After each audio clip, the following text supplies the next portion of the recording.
Welcome. Welcome to the deep dive. I am really thrilled that you're taking this journey with us today. It's great to have you here. Our mission, well, it's always the same. You bring us the dense, truly fascinating source material, and we sort of act as your personal expert Yeah. guides.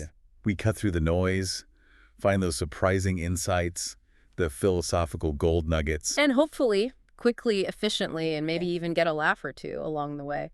Well, today's dive is definitely a masterclass in contrast. We're going from these really high philosophical concepts, destiny, free will, spiritual blueprints, Right, the big stuff. straight into the most incredibly grounded, specific, almost business-like advice. Like which publisher to talk to, exactly how much money to ask for artwork. It's quite the big. It really is. It keeps you engaged, swinging between the sublime and the super pragmatic. Absolutely. So let's dive in. We are tackling session 7 of the early sessions, book 1 of Seth material. This specific exchange, it was recorded by Robert Butts, with Jane Roberts in trance, of course, and the date was Friday, December 13th, 1963. A Friday the 13th session. Fitting, perhaps.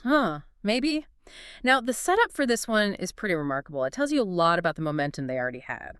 What happened? Well, Jane and Rob sat down, hands on the Ouija board pointer, right at the time Seth usually instructed. But here's the thing.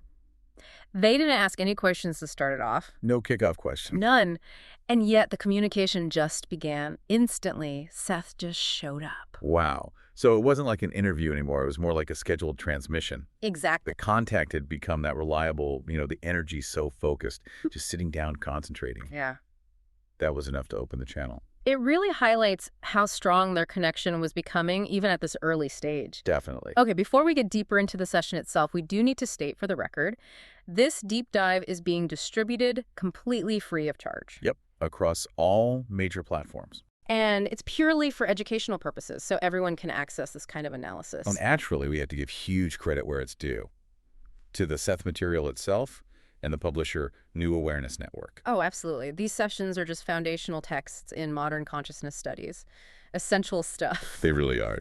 So, look, if any part of our chat today sparks your curiosity, and I have a feeling it will, we really strongly encourage you to study the books yourself. Go straight to the source. And visit the New Awareness Network website and a bookstore. It's, let me get the address right, sethcenter.com/the-early sessions. That's the one. You can get the full, rich context there. Definitely worth it.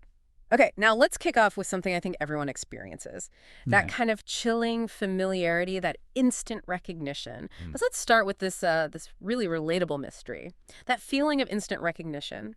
You meet someone new, maybe at a party, work, whatever, and boom, you feel like you know them deeply, even though logically you've never met in this life. Right. Why does that happen? It's that classic personal déjà vu feeling. Exactly. And Seth's answer, it's almost jarringly simple. It is. He just says sometimes you've known them before in other lives. Just like that. A matter-of-fact confirmation. It implies these current relationships, they're part of this much longer story spanning lifetimes. And I think it's interesting he says sometimes. Yeah, good point. It's not every single connection, is it? No, it seems to be those really profound ones where the resonance is just immediate, deep. And what I really pulled from the material here is that this feeling, this recognition, it's not just about people. Right. It applies to places, too. Right. Geography. You might visit a city you've never been to, or maybe some ancient ruins. And you feel that pull, like a sense of Yeah. home or a weird memory attached to the place itself. Yeah. Seth confirms you might actually have been there before. And even if the specific memory, like walking down that exact street, is gone from your conscious mind. That sense of familiarity, as he puts it, it sticks around in the deeper self. Yeah. The environment itself kind of holds an energetic echo. Which naturally led Jane and Robert to ask the obvious next question. If the memories are there, just hidden. Can we dig them out? Like with hypnotism or something? And Seth says, yeah, hypothetically, maybe it could be done. But then he immediately pivots, doesn't he? He does. Straight to the bigger picture, the real goal. He gives this crucial warning. Consciousness is, after all, the goal. That's it. He's saying, look, digging up old subconscious files might be interesting, sure, but it's not the point. Right. It's not the ultimate aim of the entity, of your larger self. And that distinction feels so important. It's the difference between, I don't know, passively receiving old data. Like just finding an old file on a computer. Exactly. Versus actively integrating the wisdom from that past life into your current conscious understanding. You have to do the work now in your waking life to actually evolve. Precisely. If you access a past life memory, but you're still stuck in your current fears or whatever. Then the memory is just, what, an anecdote? A cool story? Pretty much. The real power comes when you consciously grasp the lessons of that life and use them to expand who you are now. Which leads beautifully into what the participants themselves were feeling. That sense which I think a lot of us share when we think about our own minds. That they're at the mercy of the subconscious. Yeah, seeing as this powerful, maybe chaotic force that's just running the show. And Seth, very gently, but also with a bit of humor, he kind of pushes back on that feeling of being enslaved. He uses that brilliant analogy, saying that believing the subconscious rules you is like saying, That the whole is at the mercy of its parts. it's perfect. The subconscious is just one piece of the puzzle, right? An essential piece, sure, but not the king on the throne. It reframes the whole thing. It's not a battle against the subconscious you need to win. It's more like a management strategy. Yeah, learning how all the parts work together. The goal isn't to fight or repress bits of yourself. No, the goal, Seth says, is to learn to use all these different components effectively so that, and I love this phrase, The sum of all should be excellent consciousness. excellent consciousness. Yeah. That just captures the expansive vibe of the Seth material, doesn't it? It's not static.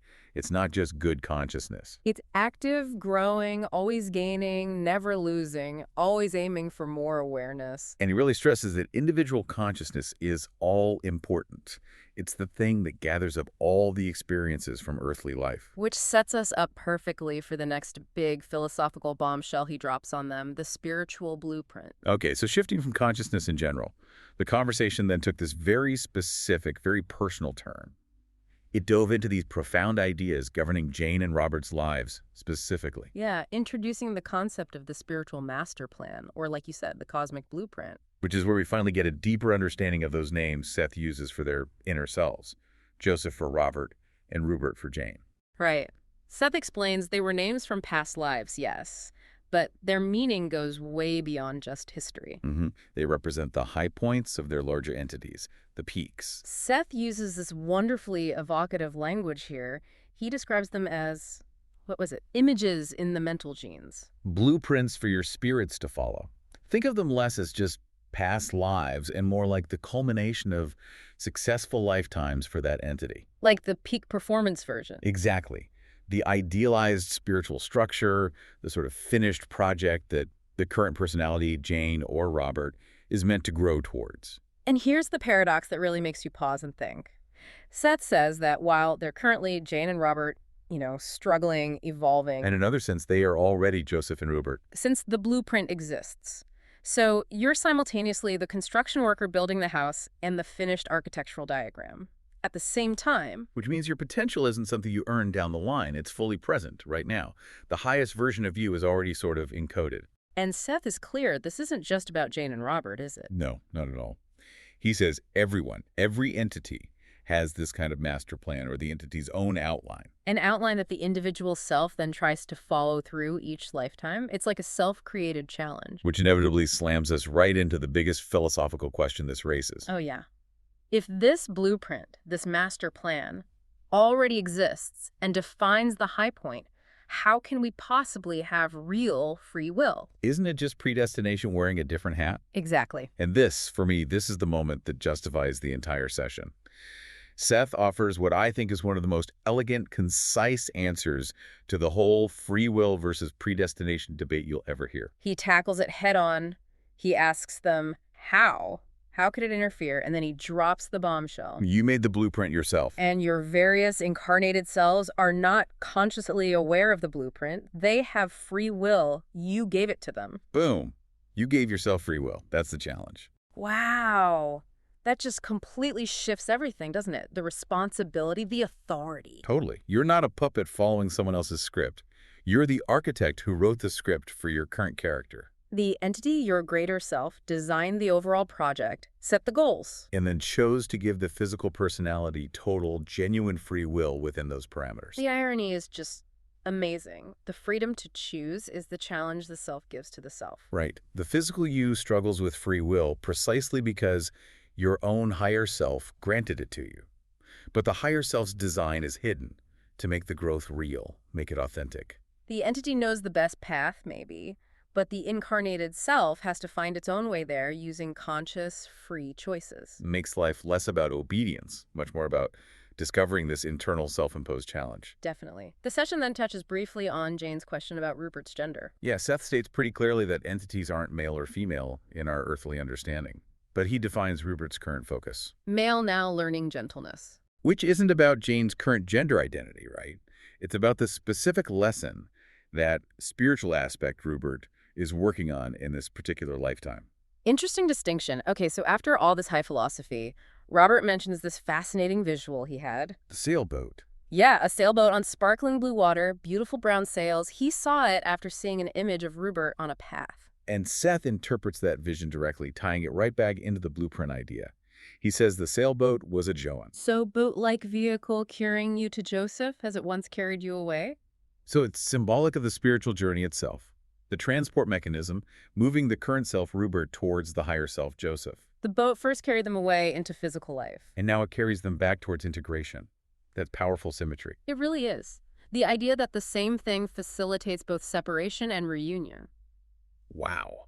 Before we move on from this big philosophical chunk, let's just quickly revisit that simple but crucial distinction Seth made. Mind versus brain. Ah, yes, very important. He uses really functional language. Brain is mechanism, and mind is spirit. The brain is the physical hardware, the tool, the biocomputer you need to translate non-physical stuff into physical sensation and action. But the mind, that's the eternal non-physical intelligence, the energy that actually runs the mechanism. And that distinction matters because it tells you where the real power lies. The mechanism, the brain, the body. It can fail, get tired. But the mind, the spirit, that's fundamentally whole, eternal, which kind of sets the stage perfectly for the next part, doesn't it? What happens when the mechanism and the spirit get out of sync? Okay, so now we shift gears. We go from this grand cosmic architecture down to what feels like an incredibly specific and, yeah, kind of humorous spiritual checkup. Ah, yeah, diagnostic session. For two very mundane physical problems Jane and Robert were having. Jane's ongoing sinus issues and Robert's noisy left ear. It's a fantastic example of the radical holistic view in the Seth material. He doesn't see these as random biological glitches needing a pill. Nope. He treats them as direct physical manifestations of spiritual and emotional energy. Seth is basically playing spiritual doctor here. Let's start with Robert's ear. It was buzzing, making noise. Seth's diagnosis is chillingly simple. He says the ear passage is stuffed with fears. Not earwax. Emotional energy literally blocking things up, manifesting as noise. The implication seems to be that Robert is physically trying to block or muffle what he's hearing from the outside world. Maybe because he's subconsciously afraid of it, afraid of what he might hear, the physical body trying to manage an emotional state. And then there's Jane's chronic sinus trouble, inflammation, pain. The works, that the diagnosis was just as specific. An old attempt to close out world. She's trying to reject her environment physically. And he connects it back, doesn't he? Yeah. He brings up her past history, mentions her hay fever. Right. Calling hay fever an earlier symptom of rejection of world also. So her difficulty dealing with the external world keeps finding expression in these physical barrier systems. The sinus is literally trying to shut the world out. The symptom is a clumsy physical attempt at self-protection. But then Seth immediately zooms out, refines the focus. He moves away from just listing symptoms. Yeah, he says it's not about cataloging every little thing you're scared of. He states it plainly. Fear is the problem, not fears. That's such a critical distinction for you, the listener, to grasp.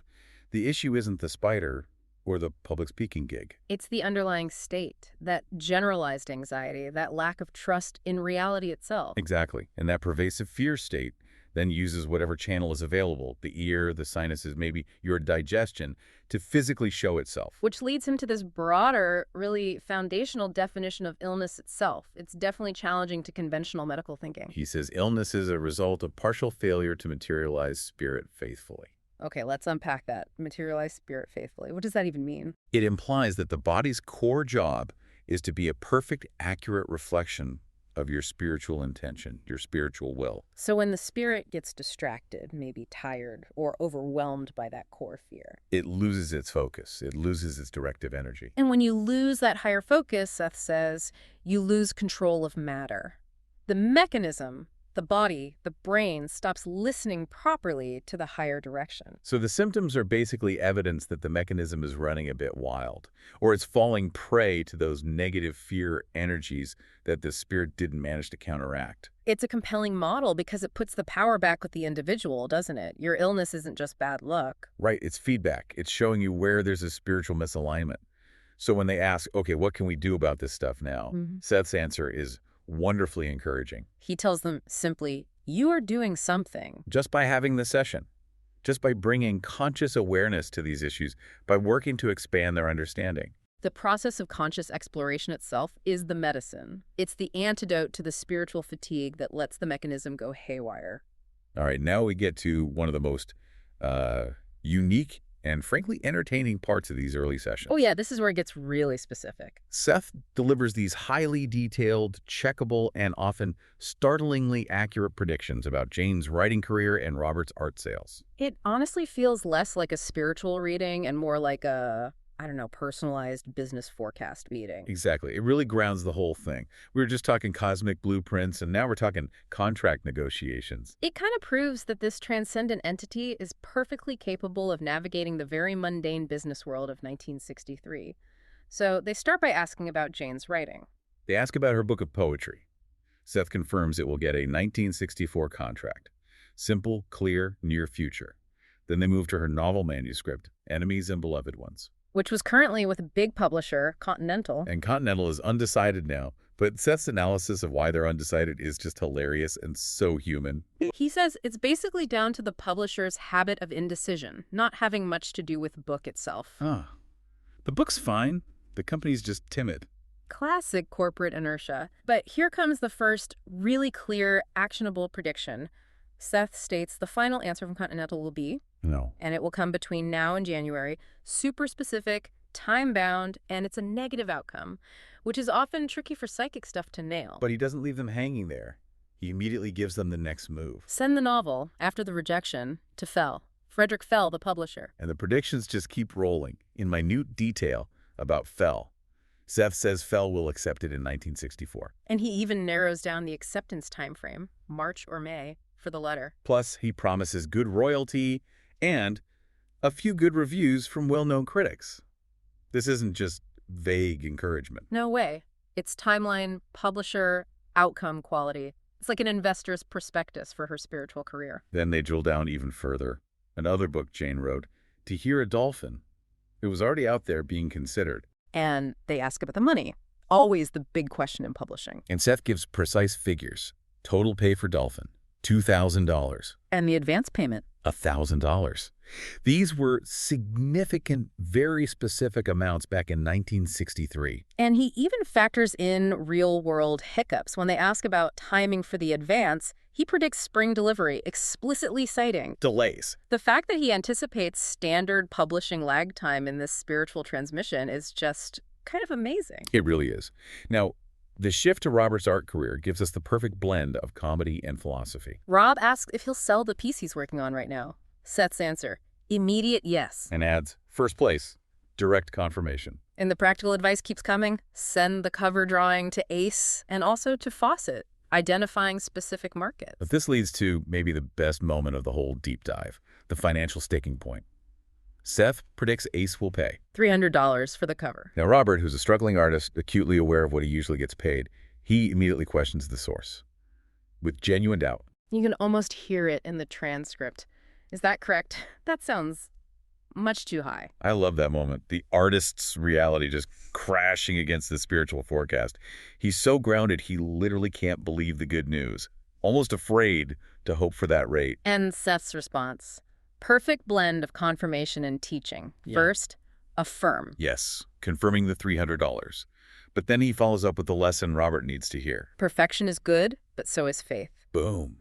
That is profound. He's basically saying, look, your art can be technically brilliant, but if you don't believe in your own value, if you mentally negotiate yourself down before you even talk to the publisher, you won't get what it's worth. That $300 isn't just a number, it's a benchmark for the self-worth he needs to cultivate. It ties right back to the fear discussion earlier, doesn't it? If fear is the problem physically, Then lack of faith is the problem financially. Robert's blocking his own potential income by not believing in the value encoded in his own blueprint. Seth also throws in advice about science fiction covers, suggesting Bantam. Calls it a good market, many subjects. Just effortlessly weaving market research into spiritual guidance. It's incredible. And then, just to lighten the mood completely at the end of this intense section, Jane asks Seth for a poem. And he declines with that wonderfully self-aware little rhyme. I am no poet, and I know it, and I show it. Da da da da da. Shows he definitely had a sense of humor. Yeah. Okay, so as the session starts winding down, the focus snaps back to one of those big existential questions. Death. Specifically, accidental or sudden death. Yeah, that's a common fear, isn't it? The idea that if the exit is sudden, shocking, and you're not prepared, Unlike someone maybe facing a long illness who has time to process. that the spirit might be traumatized or lost somehow. But Seth offers a really reassuring perspective here. He kind of minimizes the trauma for the entity itself. He confirms there is. Confusion, but only momentary. The shock of that unplanned exit, it gets resolved quickly because the core entity, the larger self, remains whole and ready to pull that consciousness back in. And he makes this comparison that is so simple yet completely reframes how you think about mortality. He says the shock of sudden death is Not as bad as birth. just let that sink in. We usually see birth as natural, maybe dramatic, but ultimately a beginning. But Seth implies the opposite. The shock of a fully formed consciousness getting squeezed into physical reality, dealing with time, gravity, dense matter for the first time, that's the bigger trauma for the spirit. Compared to that, the release back into the non-physical state is easier. The physical body is the confinement. The exit, even if it's sudden, is the liberation. It connects back to that blueprint idea, too. The entity is essentially ready for reintegration the moment the physical vehicle fails, even unexpectedly. The personality might be surprised, sure, but the larger self always knows the plan, the scope of the current life. And then finally, the session wraps up on this perfectly affectionate, very human note. Pulls us right out of the heavy philosophy. Jane asks a simple question, since the session was right before Christmas. Will they have a nice Christmas? And Seth replies with that familiar, slightly teasing, affectionate tone he often used with them. Yes, you silly. Huh. And Jane, clearly used to this by now, calls him out, suggests he's being condescending. And he quickly corrects her, gives this warm, personal closing. No, I like you very much. It's just the perfect mix, isn't it? High-level guidance, profound insights, and genuine personal warmth. Totally. He leaves them with a final, Merry Christmas, Jane. And clear instructions for the next meeting. Sunday, 9 p.m., keeping that structure going, even amidst all the spiritual communication.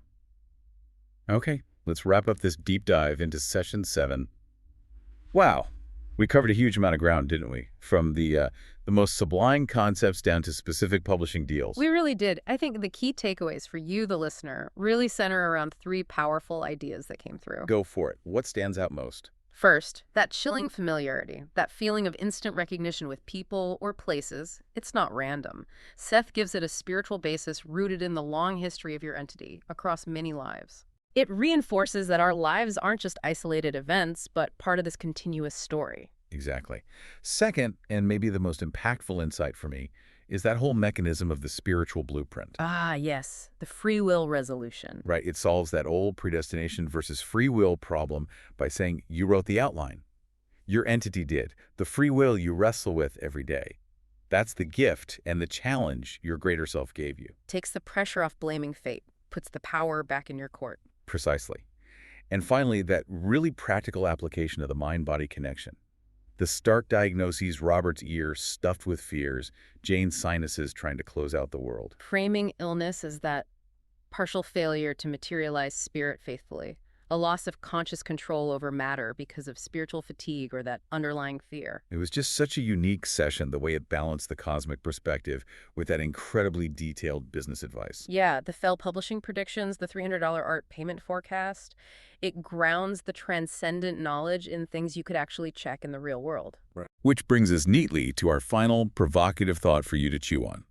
This comes from a fascinating little moment right near the end of the session. The ring. Exactly. Jane asks Seth to physically move a small wooden ring on the table. prove he could directly affect matter. And Seth didn't do it. Instead, he told them, "You concentrate." They tried, nothing happened. Then he gave that cryptic promise, "Patience. I will give a sign when I can." So here's the question.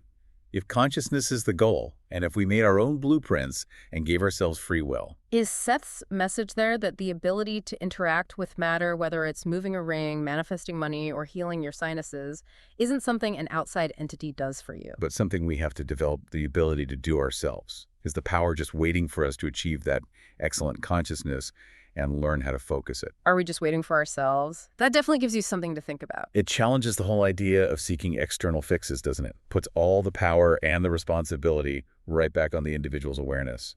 Definitely worth pondering. Absolutely. Okay, well, once again, if you want the full picture, please check out the amazing Seth Material books. And visit the New Awareness Network online, sethcenter.com/the early sessions to explore further. It's really worth your time. Thank you so much for joining us for this deep dive. Yeah, thanks for listening. We'll catch you next time.